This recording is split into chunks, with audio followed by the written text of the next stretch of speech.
এয়া চিংকি, যাৰ ওচৰত 4ডাল পেঞ্চিল আছে আৰু ৰাহুলে তাইৰ পৰা কেইডালমান পেঞ্চিল বিচাৰিছে।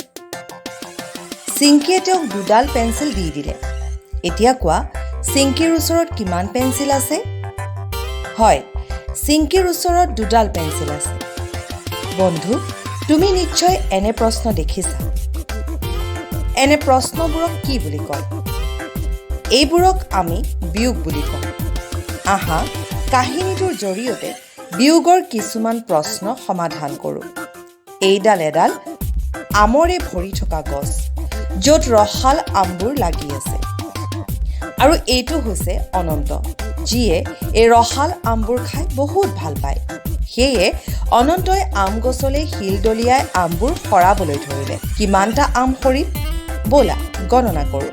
1, 2, 3, 4, 5, 6।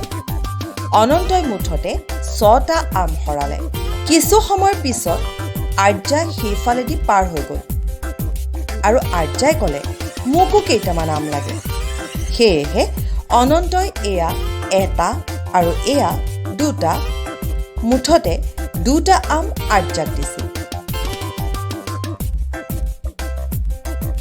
গতিকে বন্ধু, তুমি এতিয়া ক'ব পাৰিবানে অনন্তৰ ওচৰত কিমানটা আম বাকী আছে? চিন্তা কৰা, আমি কেনেকৈ সমাধান কৰিম? এতিয়া অনন্তৰ হাতত কিমান আম আছে?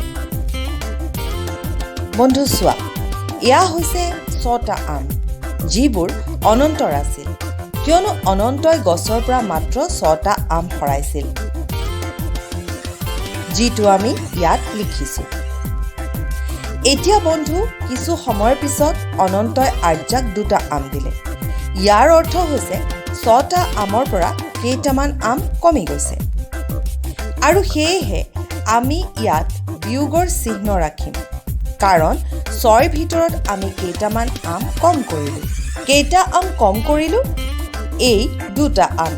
এই 2টা আম অনন্তই আৰ্যাক দিছে, আৰু সেয়েহে আমি ইয়াত 2 লিখিছোঁ।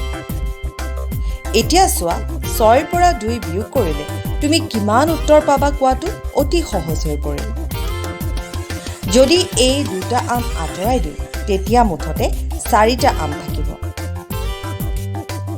হয়, এই 4টা আম কাৰ ওচৰত আছে? অনন্তৰ ওচৰত। গতিকে এনেদৰে আমি জানিলোঁ যে 6ৰ পৰা 2 বিয়োগ কৰিলে 4 হয়। মই তোমাক আন এটা কাহিনী কওঁ। এবাৰ এখন ঘন অৰণ্য আছিল। তাত এটা পুখুৰী আছিল, য'ত কিছুমান হাতীয়ে সদায় পানী খাবলৈ আহে। এই হাতীবোৰ পানী খাবলৈ পুখুৰী পাৰলৈ আহিছিল। চাওঁ আহা, মুঠতে কিমানটা হাতীয়ে পানী খাবলৈ আহিছিল? ব'লা গণনা কৰোঁ। 1, 2, 3, 4, 5, 6, 7 আৰু 8, অৰ্থাৎ 8টা হাতীয়ে পুখুৰীৰ পাৰত পানী খাবলৈ আহিছিল। এইটো কি হৈছে? কিছুমান হাতী উভতি যাবলৈ আৰম্ভ কৰিছে। চাওঁ আহা, কিমানটা হাতী ঘূৰি গ'ল? 1, 2, 3, অৰ্থাৎ মুঠ 8টা হাতীয়ে পানী খাব আহিছিল আৰু 3টা হাতী ঘূৰি গ'ল।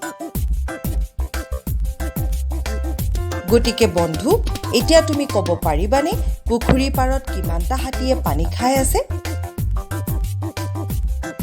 আমি ইয়াক কেনেদৰে সমাধান কৰিম চিন্তা কৰা। গতিকে চাওঁ আহা, ইয়াত মুঠ 8টা হাতী আছিল। কিছু সময়ৰ পিছত 3টা হাতীয়ে পানী খাই গুচি গৈছিল। গতিকে এতিয়া আমি ক'ব লাগিব যে পুখুৰীৰ কাষত কিমানটা হাতী বাকী আছে। আমি কেনেকৈ বিচাৰি উলিয়াম? আমি বিয়োগ কৰিব লাগিব, কাৰণ হাতীৰ সংখ্যা এতিয়া কমি গৈছে। গতিকে চাওঁ আহা, 8ৰ পৰা 3 বিয়োগ কৰিলে কিমান হ'ব? আমি কেনেকৈ জানিম? ব'লা এতিয়া বাকী থকা হাতীৰ সংখ্যা গণনা কৰোঁ। 1, 2, 3, 4 আৰু 5। গতিকে এতিয়া মুঠ 5টা হাতী বাকী আছে ইয়াৰ অৰ্থ হৈছে 8ৰ পৰা 3 বিয়োগ কৰিলে 5 হ'ব সঠিক উত্তৰ আন এটা কাহিনী কওঁ আহা এবাৰ আবেলি বৰ ৰ'দ দিছে কিছুমান চৰাই আহি কাঁড়ত বহিছে ইয়াত কিমান চৰাই বহি আছে চাওঁ আহা 1 2 3 4 5 6 7 8 9 গতিকে এই তাৰত মুঠ 9টা চৰাই আছে কিমানটা চৰাই আছে 9টা চৰাই আছে কিন্তু কিছু সময়ৰ পিছত কিছুমান চৰাই উৰি গ'ল চাওঁ আহা কিমানটা চৰাই উৰি গ'ল 1 2 3 মুঠ 3টা চৰাই উৰি গ'ল এতিয়া মোক কোৱা এই তাৰত কিমানটা চৰাই বাকী আছে কেনেকৈ ক'বা বন্ধু যেহেতু চৰাইৰ সংখ্যা এতিয়া কমি গৈছে সেয়ে আমি বিয়োগ কৰিব লাগিব প্ৰথমে 9টা চৰাই আছে আৰু তাৰ পিছত 3টা চৰাই উৰি গ'ল কিমান বাকী আছে বলা গণনা কৰোঁ 9ৰ পৰা 3 বিয়োগ গ'লে কিমান হ'ব 1 2 3 4 5 6 এতিয়া মুঠতে কিমানটা চৰাই বাকী আছে এতিয়া গোটেই 6টা মানে 9ৰ পৰা 3 বিয়োগ হ'লে 6 হয়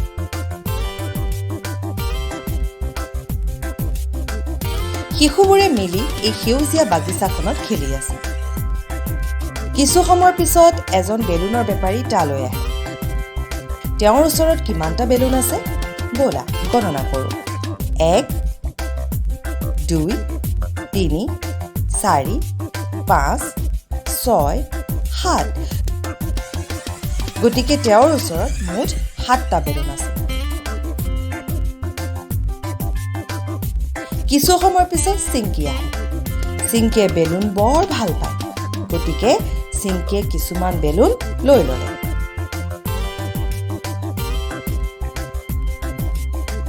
এতিয়া কোৱা চিংকিয়ে কিমান বেলুন লৈছে বলা গণনা কৰোঁ আহা 1 2 অৰ্থাৎ চিংকিয়ে মুঠ 2টা বেলুন লৈছে বন্ধু তুমি এতিয়া ক'ব পাৰিবানে বেলুন বেপাৰীজনৰ ওচৰত কিমানটা বেলুন বাকী আছে ইয়াক কেনেদৰে উলিয়াম হয় বন্ধু কিয়নো ইয়াত বেলুনৰ সংখ্যা কমি গৈছে সেয়ে আমি বিয়োগ কৰিম গতিকে চোৱা মুঠতে 7টা বেলুন আছে আৰু তাৰ পিছত সেইবোৰ কমি গ'ল কেইটা কমি গ'ল এই 2টা বেলুন কিয়নো বেলুন বেপাৰীজনে এই 2টা বেলুন চিংকিক দিছিল এতিয়া বেলুন বেপাৰীজনৰ ওচৰত কেইটা বাকী আছে গণনা কৰোঁ আহা 1 2 3 4 5 এতিয়া বেলুন বেপাৰীজনৰ ওচৰত 5টা বেলুন বাকী আছে ইয়াৰ অৰ্থ হৈছে যে 7ৰ পৰা 2 বিয়োগ কৰিলে 5 হ'ব এয়া হ'ল 5টা বেলুন আৰু এতিয়া বন্ধু ভিডিঅ'টোত অলপ সময়ৰ বাবে বন্ধ কৰা আৰু এই প্ৰশ্নবোৰ নিজৰ বহীত লিখা সেইবোৰ সমাধান কৰিবলৈ চেষ্টা কৰা এতিয়া তুমি তোমাৰ উত্তৰ মিলাব পাৰিবানে আৰু যদি তোমাৰ উত্তৰ কৰবাত ভুল হয় তুমি এই ভিডিঅ'টো পুনৰ চাব পাৰা